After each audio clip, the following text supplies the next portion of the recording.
Au carrefour de l'Europe, de l'Afrique et de l'Amérique du Sud, cette ancienne colonie portugaise a été pendant 4 siècles un comptoir incontournable de la traite négrière.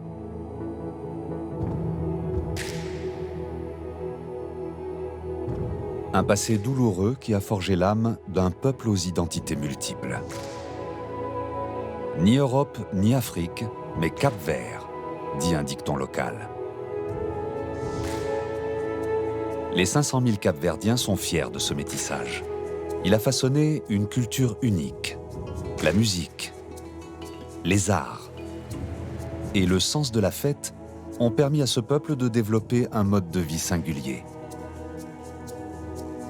Entre terres arides, cratères millénaires et montagnes verdoyantes, chaque île de l'archipel a la personnalité distincte, est à l'image de ce brassage hors du commun, à l'image d'un pays arc-en-ciel.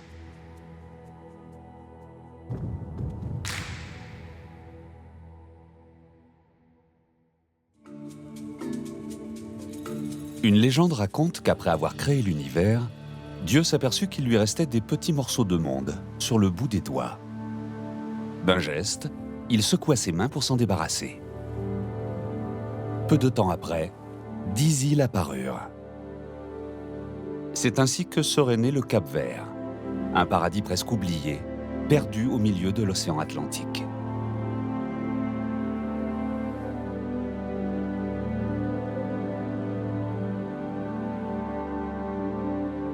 Santiago, l'île principale, est aussi la plus grande. Praia, la capitale du pays, compte plus de 120 000 habitants.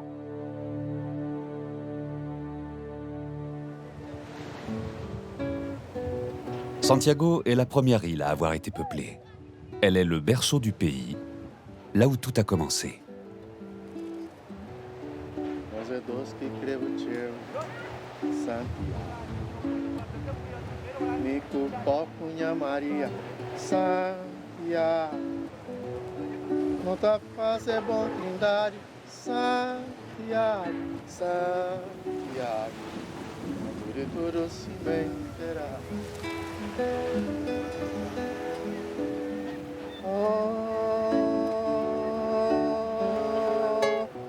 Mario Lucio, musicien et écrivain, est aussi ancien ministre de la Culture.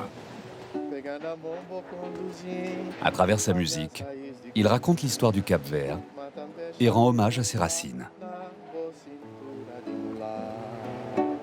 Imaginez un endroit où, quand les Portugais arrivent, pour s'installer, il n'y avait personne.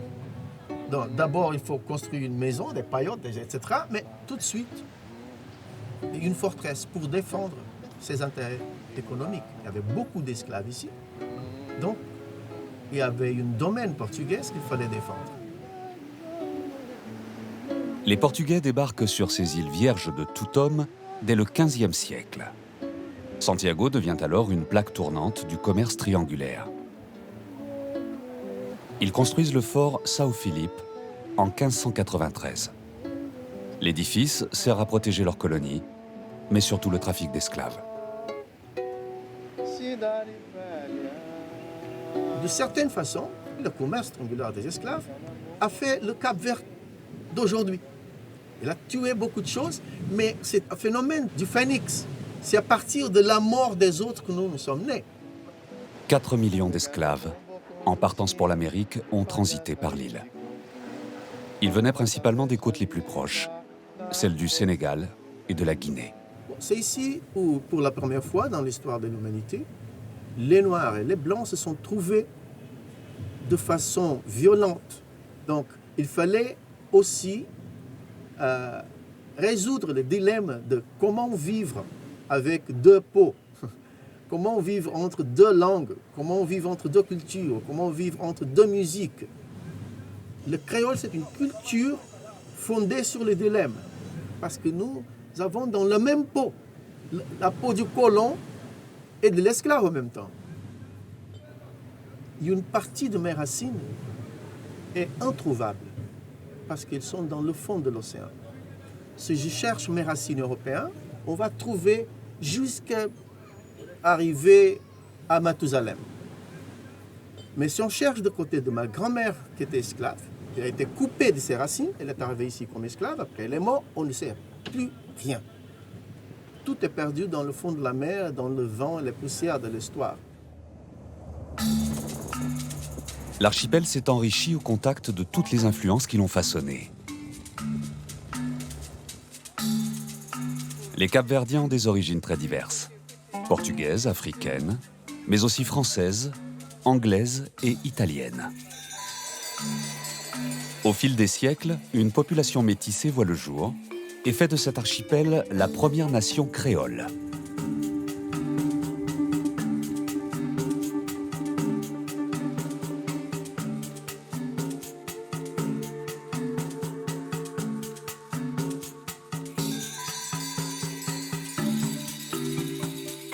Ces îles sont d'origine volcanique.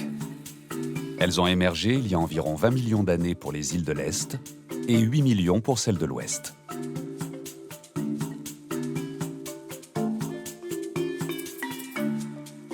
Le climat est chaud et sec, avec une température moyenne d'environ 25 degrés toute l'année.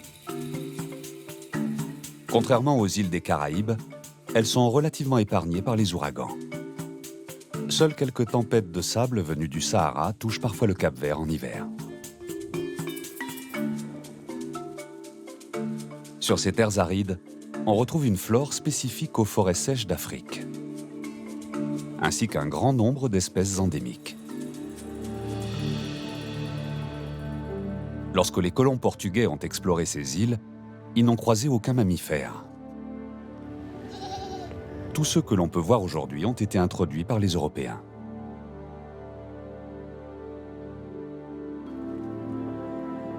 L'histoire du Cap-Vert et de ses habitants est indissociable du commerce des esclaves et de la présence portugaise. Ces montagnes ont été à plusieurs reprises le théâtre d'épisodes tragiques. C'est là que les esclaves en fuite trouvaient refuge.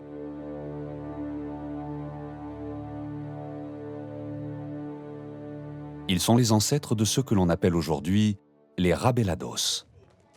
Ils forment une communauté religieuse à part.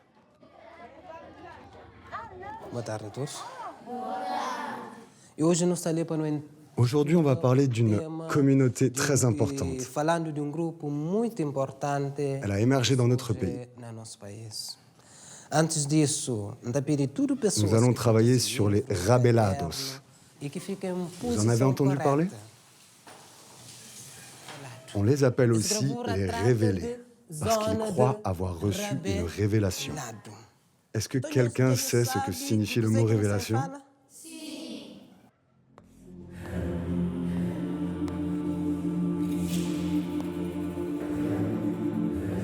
L'origine des Rabelados remonte à l'abolition de l'esclavage, au XIXe siècle. À cette époque, les prêtres capverdiens, formés par les missionnaires, mélangent les dogmes chrétiens à des rituels animistes venus d'Afrique.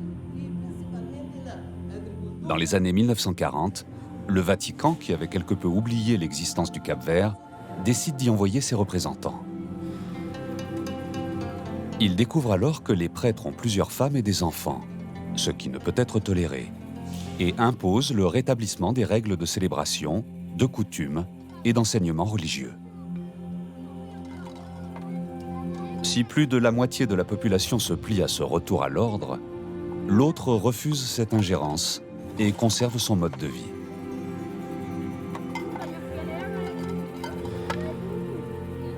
Devenus des parias, ils sont traqués, emprisonnés et déportés.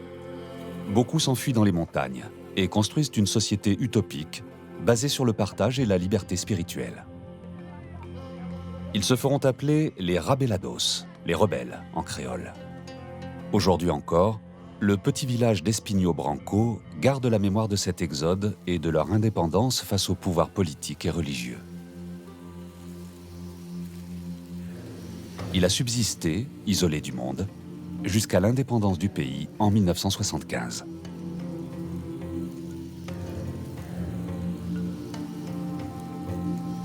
Belmira était enfant lorsque ses parents ont dû fuir la répression dans les années 1960.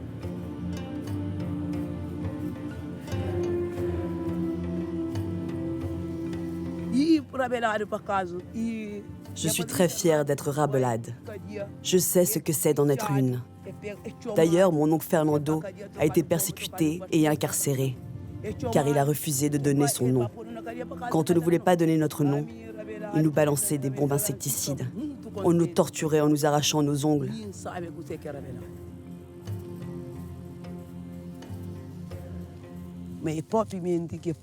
Quand on a voulu le libérer, il n'est pas sorti.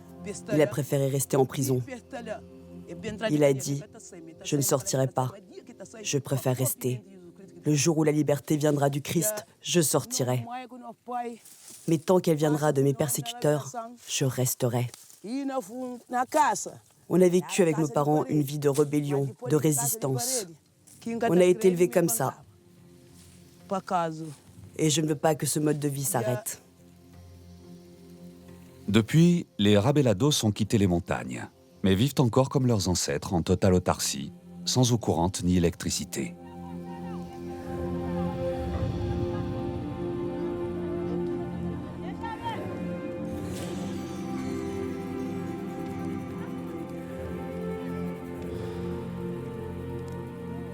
Plusieurs fois par an, les villageois se réunissent pour assister à des litanies.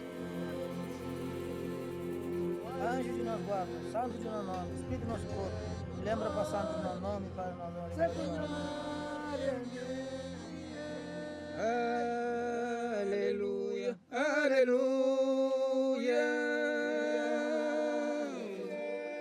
Santa Directricia.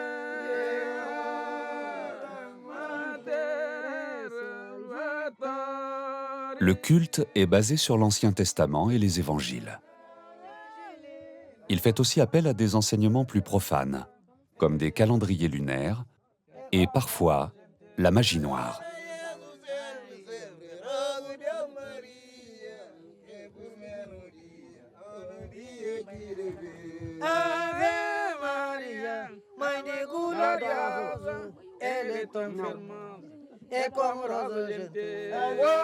À la fin de la cérémonie, les femmes embrassent la croix pour honorer la Vierge Marie.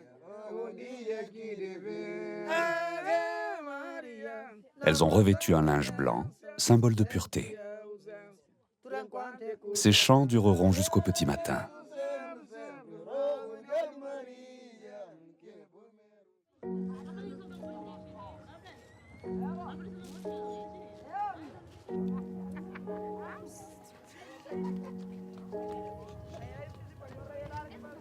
S'ils continuent pacifiquement à refuser le monde moderne, les Rabelados renouent peu à peu avec l'extérieur.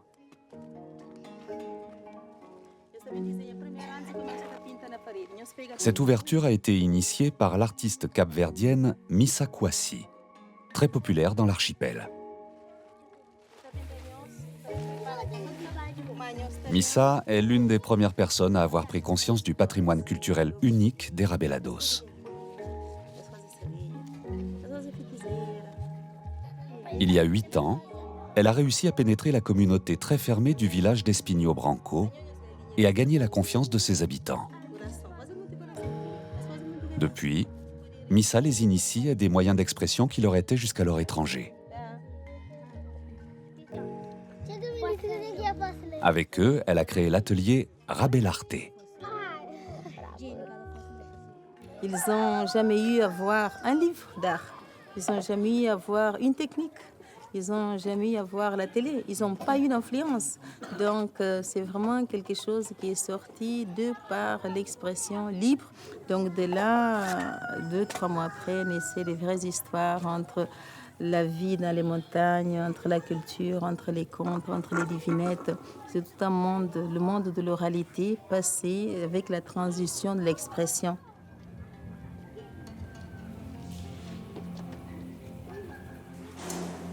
Chaque peintre traite un sujet qui reflète la vie de tous les jours. Le travail au champ, la spiritualité ou la prière.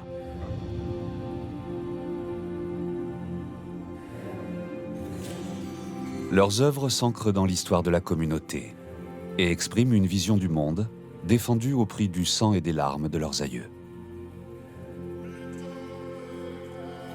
Steve, lui, il est spécialiste du mariage. Joseph, elle, c'est les sorcières et les sirènes. Alors, qu'est-ce que ça raconte? Où est-ce qu'ils se sont rencontrés? À la mer, À la mer. dans la légende, on dit que les sirènes apparaissent dans les yeux de la mer, qu'ils se rencontraient là où il y avait du courant. C'est ce qu'on dit en tout cas. Quand j'étais petite, j'entendais beaucoup d'histoires sur les sirènes. J'ai toujours gardé ça en tête. Je peins toujours les sirènes et aussi les sorcières. Ça fait partie de mon monde. Je les peins souvent. Je me sens bien. Je suis heureuse quand je peins, parce que ça me permet de manger, de m'habiller grâce à la peinture. La peinture, c'est le seul enseignement qu'on a reçu. On a appris à écrire nos noms. On n'a pas été scolarisé, mais ça ne me dérange pas.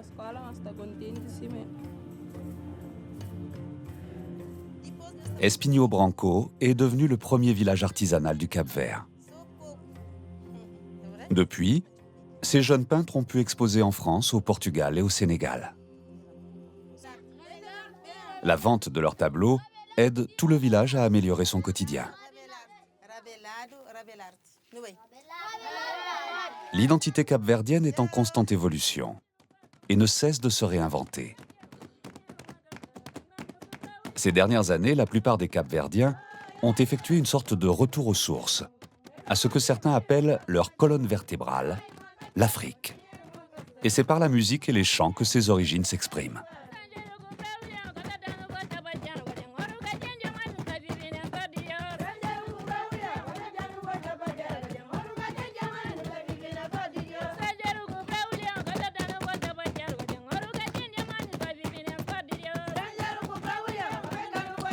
D'un point de vue culturel et artistique, le cœur du Cap-Vert bat encore au rythme de l'esclavage.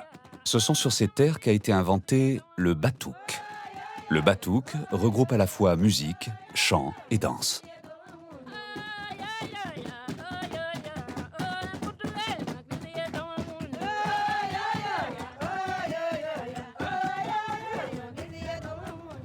À 15 km de la capitale, dans le village de Sao Pedro, il n'y a quasiment que des femmes et des enfants. Les hommes ont émigré pour aller chercher du travail, et bien souvent ils ne sont jamais revenus.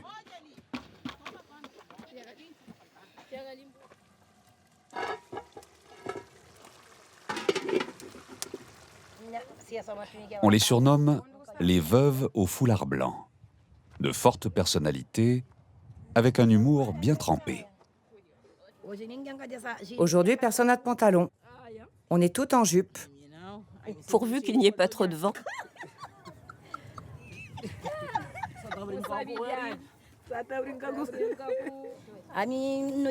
On est fiers de notre batouk, parce qu'on a ça dans le sang. Je connais le batouk depuis que je suis née. Ça vient de ma grand-mère, de ma tante, de ma mère. C'est pour ça qu'on adore ça. La seule chose qui fera qu'on arrête le batouk un jour, c'est la mort. Mais Dieu ne nous a pas encore rappelé. Comme on dit, le batouk est notre force, notre âme. Moi, je ressens plein d'émotions. Du bonheur, de la joie, que je ne peux pas expliquer. Quand on joue, on perd la notion du temps. On oublie tout. Lorsqu'on est ensemble, on oublie tous nos soucis. Les tracas du quotidien, et même le fait qu'on avait un mari. Les paroles du batouk racontent des histoires de la vie quotidienne et brisent la solitude de ces femmes.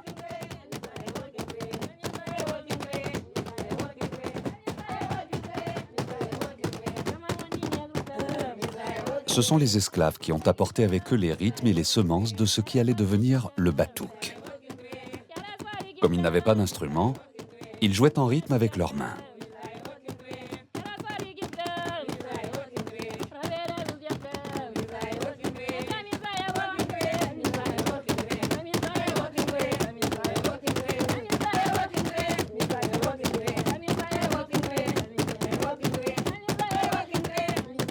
Réprimé pendant l'époque coloniale, le batouk a résisté dans la clandestinité. Il est devenu depuis un symbole de l'identité capverdienne.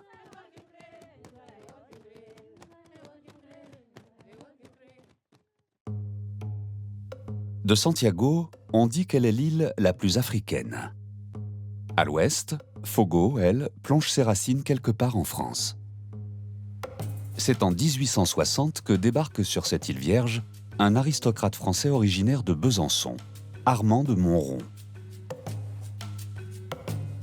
Il fait alors escale au Cap-Vert dans son voyage pour rejoindre le Brésil. Il n'en repartira jamais.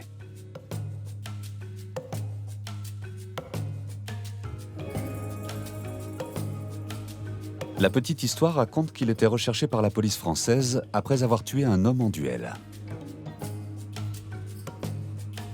Armand de Montrond aurait eu ici jusqu'à 12 femmes et près d'une trentaine d'enfants. Aujourd'hui encore, beaucoup d'habitants aux yeux et à la peau très clairs seraient les descendants d'Armand de Montrond.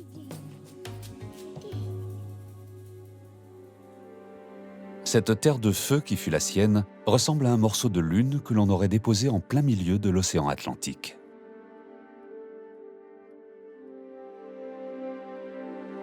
Un décor de cendres à perte de vue.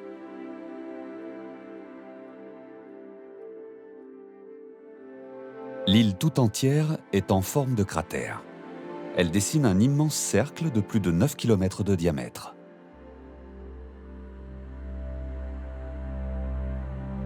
À l'intérieur du cratère, des falaises escarpées d'environ 800 mètres de haut.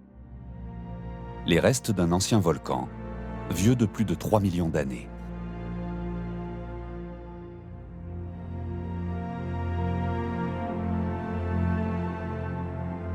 Fogo abrite le volcan le plus actif du pays, le Grand Pico, qui s'élève à 2830 mètres d'altitude. C'est aussi le point culminant du Cap-Vert.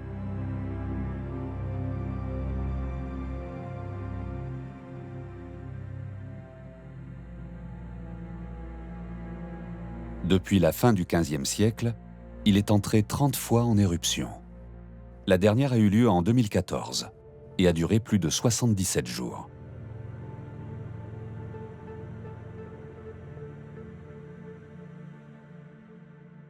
Le village de Chá das Caldeiras, littéralement la plaine des cratères, a alors été presque totalement détruit.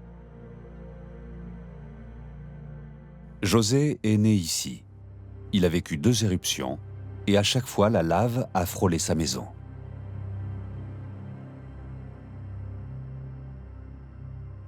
Je suis habitué à ce nouveau paysage. Je me souviens très bien de le village, les petits coins. Ça, j'ai toujours dans ma tête. Ça, je n'oublie jamais. De mes yeux, il y a toujours cette image. Que je suis dans cette coin du village et le matin, quand je réveillais, j'y vois, j'ai dit, le village était détruit, quoi. Bah, c'est un rêve.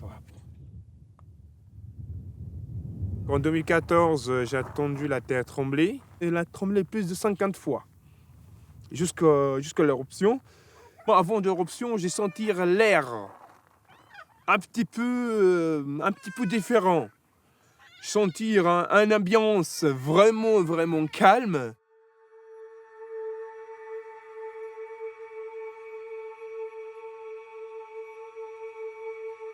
La lave s'est déversée inlassablement. Les habitants ont réussi à partir à temps, mais des centaines d'habitations ont été détruites. La route principale qui reliait la terre au reste de l'île a été coupée. Aujourd'hui encore, les habitants reconstruisent les maisons qui ont été englouties.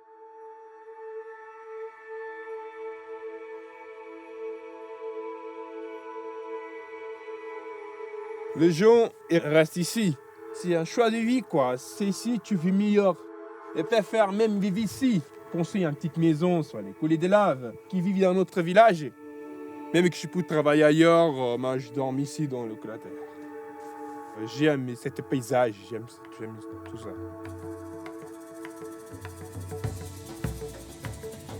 Les villageois sont très attachés à cette terre pourtant hostile. Pour eux, le volcan n'est pas un ennemi, mais plutôt un allié. Ces multiples coulées de lave ont fertilisé la terre de Fogo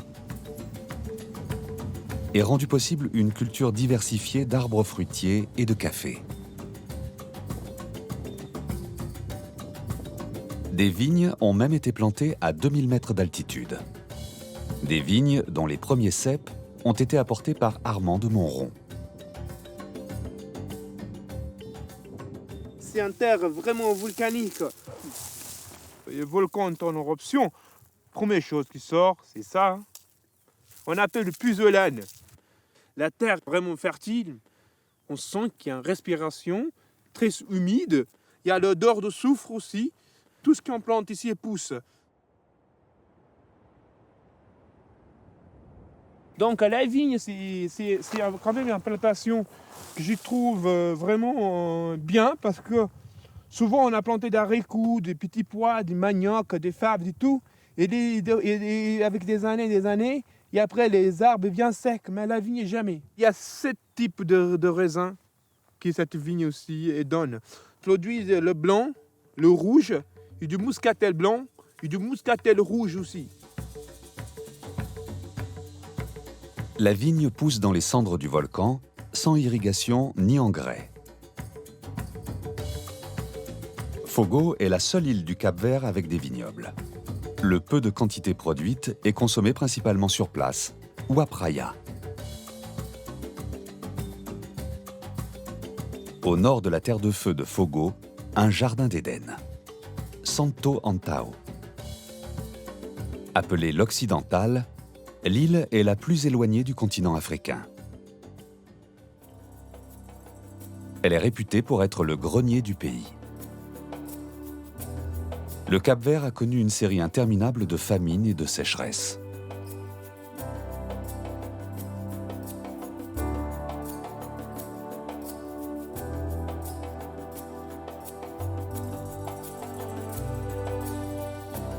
L'archipel importe 80% de sa nourriture et doit développer en permanence des stratégies pour cultiver avec très peu d'eau.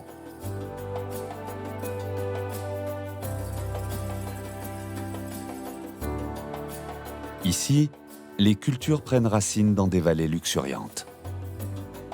L'île, qui est la deuxième plus grande de l'archipel, est soumise à 2 climats radicalement opposés.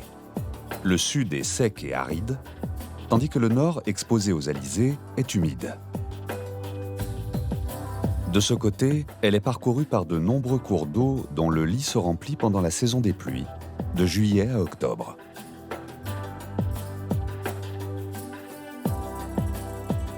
Les sources coulent depuis le sommet des montagnes. Il faut souvent faire plusieurs kilomètres pour les atteindre.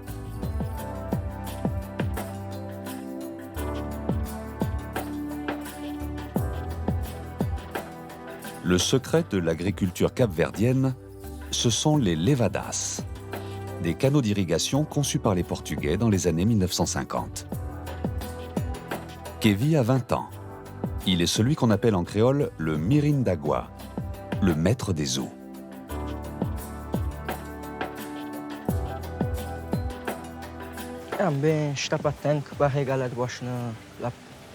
Je vais déboucher le bassin pour irriguer les champs de canne à sucre, de bananiers, tout ça.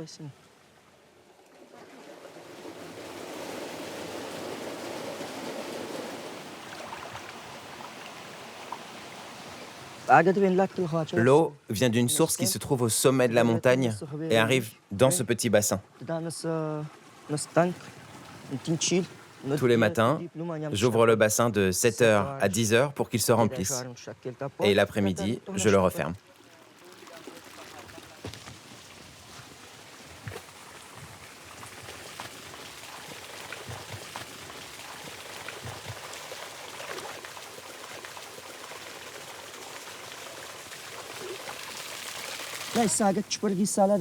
Je dois gérer le drainage. Ici, je bouche pour empêcher l'eau de passer et la faire circuler jusqu'en bas.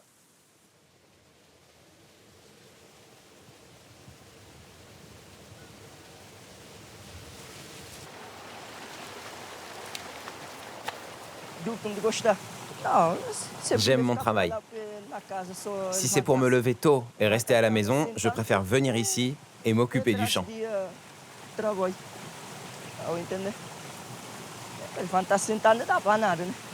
Se lever le matin sans raison, ça ne sert à rien.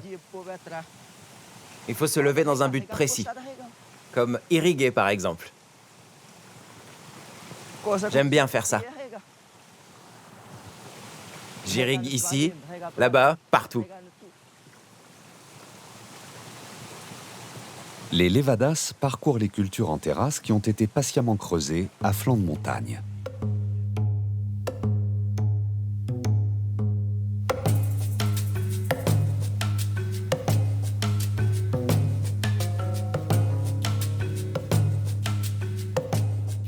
Les fruits et les légumes cultivés seront exportés dans tout le pays. L'île produit des papayes, des mangues, du manioc, des tomates et des bananes.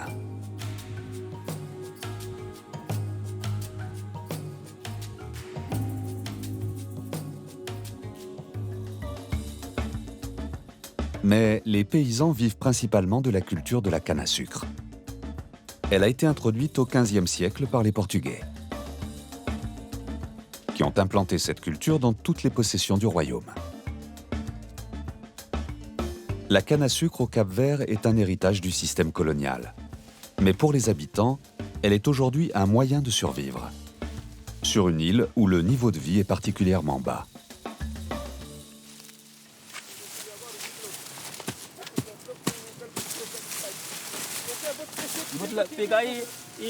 On commence à 7h du matin et on finit à 15h. C'est difficile, hein. C'est un travail dur.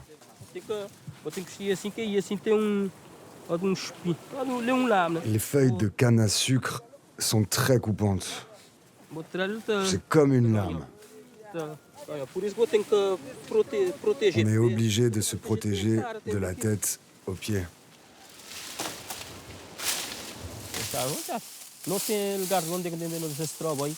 Moi, j'aime bien mon boulot et le cadre dans lequel je le fais. De ce côté de la vallée, le travail, c'est d'arracher les feuilles de canne à sucre. Quand tu travailles ici, c'est plus agréable. Il fait moins chaud qu'en face.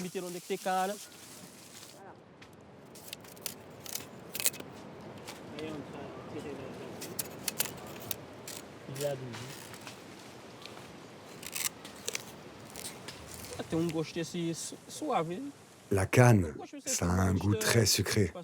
C'est doux. Beaucoup de gens passent par ici juste pour la goûter.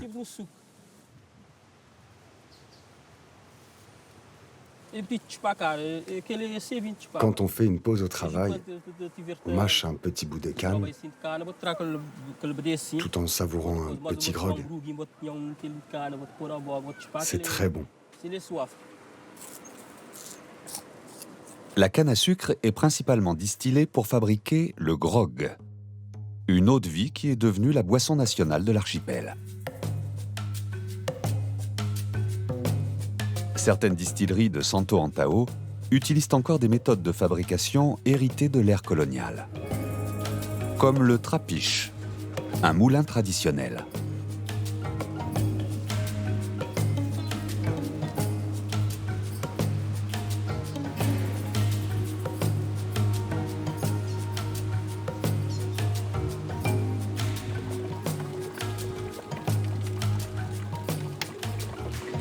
Ce pressoir aurait plus de 400 ans. Aujourd'hui, les bœufs ont remplacé les esclaves.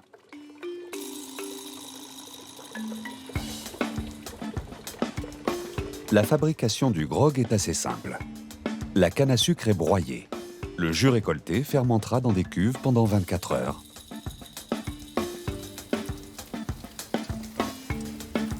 Puis, le vin de canne sera chauffé et distillé. Les 2 millions de litres de grog produits chaque année à Santo Antão sont vendus dans tout le Cap-Vert. Mais c'est sur l'île voisine de São Vicente qu'on en consomme la plus grande partie.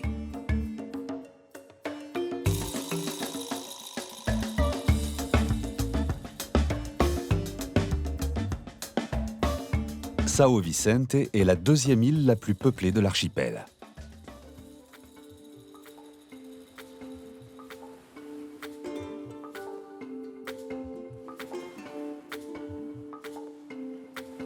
La majorité de la population se concentre dans la ville portuaire de Mindelo, qui compte 70 000 habitants. Mindelo est considérée comme la capitale culturelle du Cap-Vert.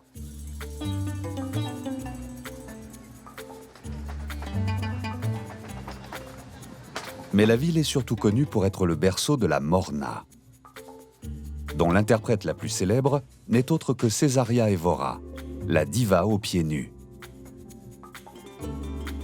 La Morna est une musique nostalgique et plaintive qui célèbre souvent l'exil et l'éloignement.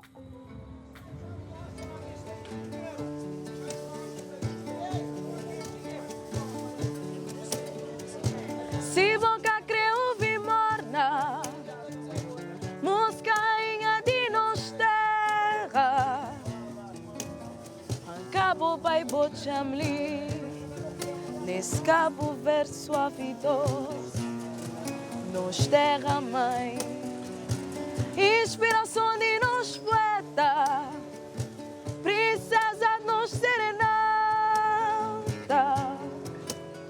na noite serena de luar, debaixo da janela de crecheu, na choradinha do violão. Caver-se morna, Pamela terra, sem sol, sem calor.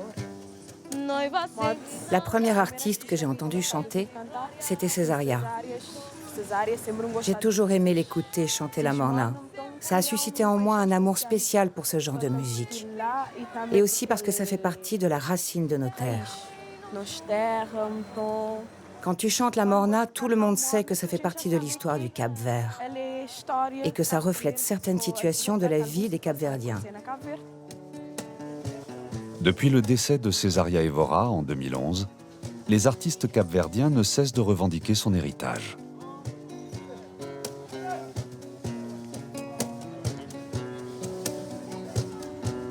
La ville est surnommée le Petit Brésil. Et comme lui, Mindelo a également son carnaval, qui a lieu une fois par an à l'occasion du Mardi Gras.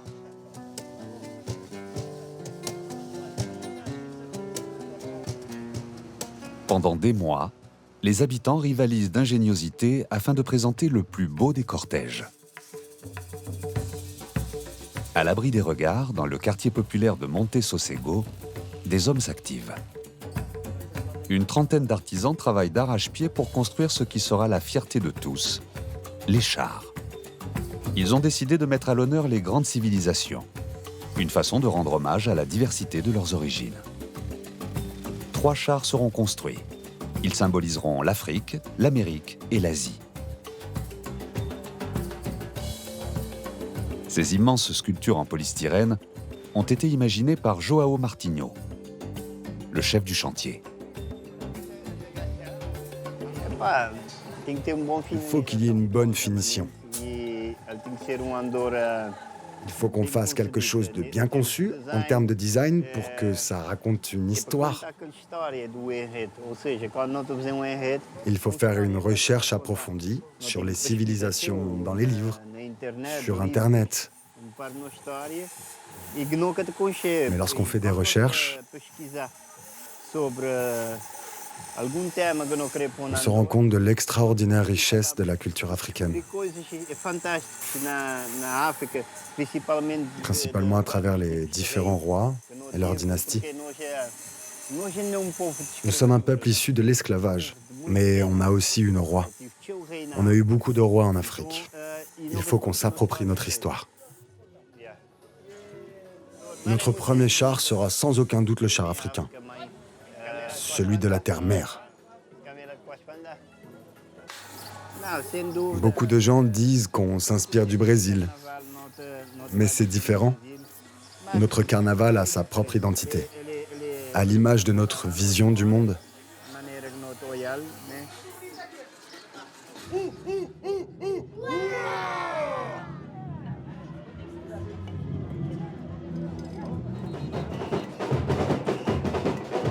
La veille du carnaval, Mindelo est en ébullition.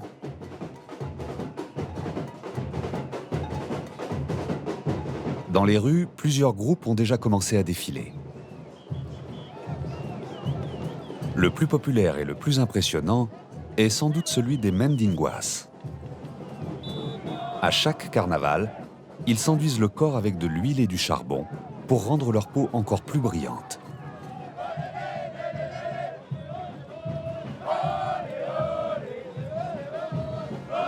Leur nom fait référence aux Mandingues, un peuple d'Afrique de l'Ouest dont seraient originaires bon nombre de Cap-Verdiens.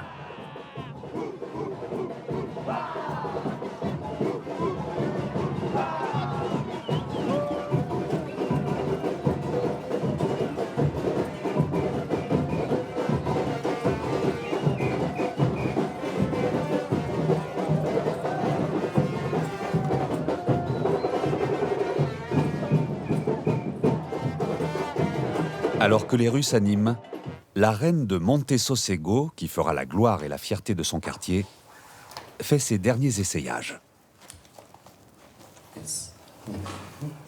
Elle est incarnée cette année par Célia, une jeune femme qui vit actuellement aux Pays-Bas, mais qui est née dans le quartier de Monte Sosego. Elle fait partie des 800 000 Cap-Verdiens qui vivent en dehors du pays. Comme beaucoup de ses compatriotes, elle est revenue spécialement pour le carnaval. La diaspora capverdienne est quasiment 2 fois plus importante que le nombre d'habitants de l'archipel. Au fil des siècles, la population a fui la famine et la pauvreté et a émigré principalement aux États-Unis et en Europe. Je suis très fière d'être créole. Même si je ne vis pas ici, ma culture, je l'amène partout où je vais avec moi. Même à l'étranger, je garde toujours un lien avec mon pays. Dans ce que je cuisine, par exemple. Je suis très fière. Et d'ailleurs, le mot « fierté » n'est pas assez fort pour dire à quel point j'aime mon identité. Je ne dis jamais que je suis hollandaise lorsqu'on me pose la question. Je dis toujours que je suis créole. En plus, en Hollande, ils savent rarement où situer le Cap-Vert. Donc je leur explique que ça fait partie de l'Afrique.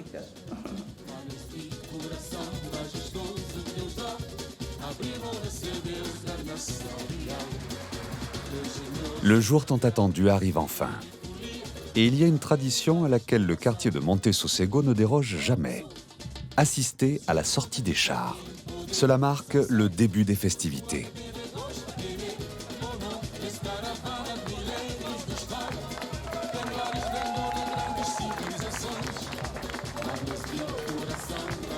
Le premier char est une merveille, ou disons plutôt, ils sont tous merveilleux. Mais on attend les autres sorties pour voir les autres. Mais de ce que je vois, ça a l'air très bien. Ils ont fait du bon travail. Il faut qu'on soit là pour les féliciter et qu'ils prennent conscience de leur merveilleux travail.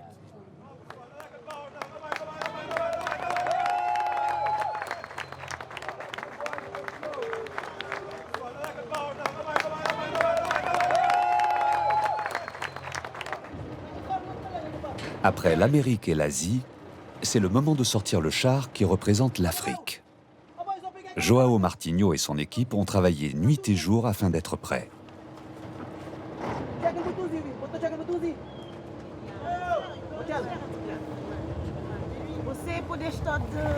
Tu peux être fier de toi.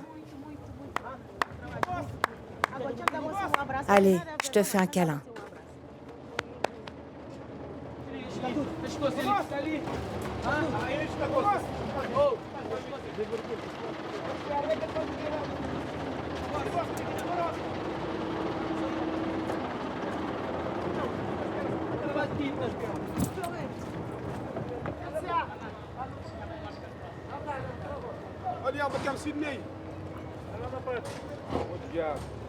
Le cortège se met en branle.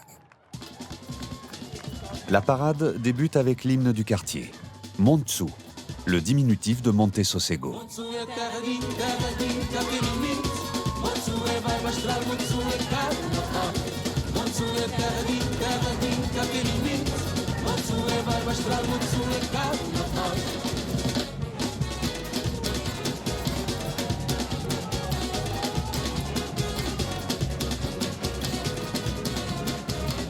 Cette fête païenne a été introduite par les Portugais au Cap-Vert, mais aussi au Brésil au XVIIIe siècle.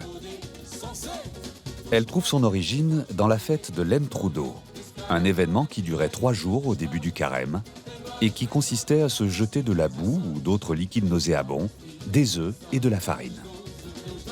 Célébré surtout par la jeunesse et les esclaves, l'Entrudo visait à caricaturer les comportements des pouvoirs politiques et religieux. Sa brutalité et ses manières peu civilisées ont été réprimées par les autorités. La législation a été cependant peu appliquée par les populations. Ces coutumes disparaissent à la fin du XIXe siècle pour laisser place à la musique et aux costumes.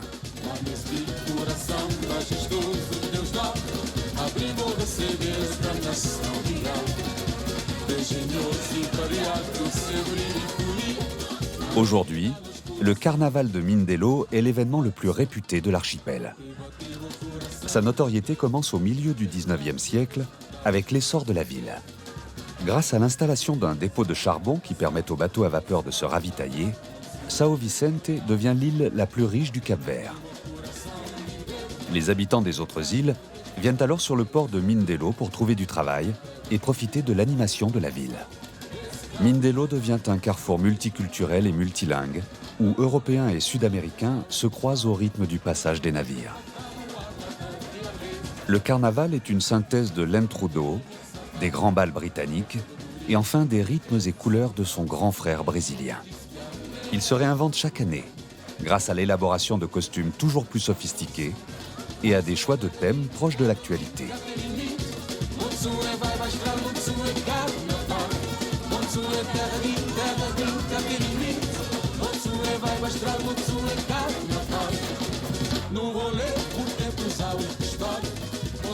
Les cortèges se succèdent jusqu'au petit matin.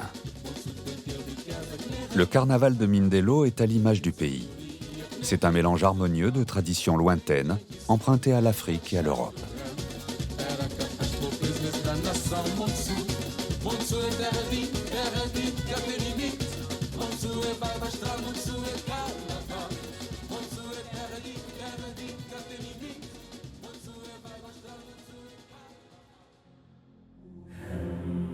Le Cap-Vert, c'est tout cela, et bien plus encore. Une terre du bout du monde, aux paysages modelés par la lave et les alizés. On imagine cette terre hostile et rugueuse. Elle est pourtant accueillante et attachante. Ses habitants ont su s'adapter par leur travail et leurs convictions fortes à ces îles qui les ont adoptées. Selon une légende, l'archipel aurait dû rester à jamais dénué de toute présence humaine. Mais Dieu s'est trompé et le peuple capverdien est devenu le symbole du métissage et de la diversité. Le Cap-Vert est un pays de tolérance, au charme indéfinissable, une nation chaleureuse et multiple, une nation arc-en-ciel.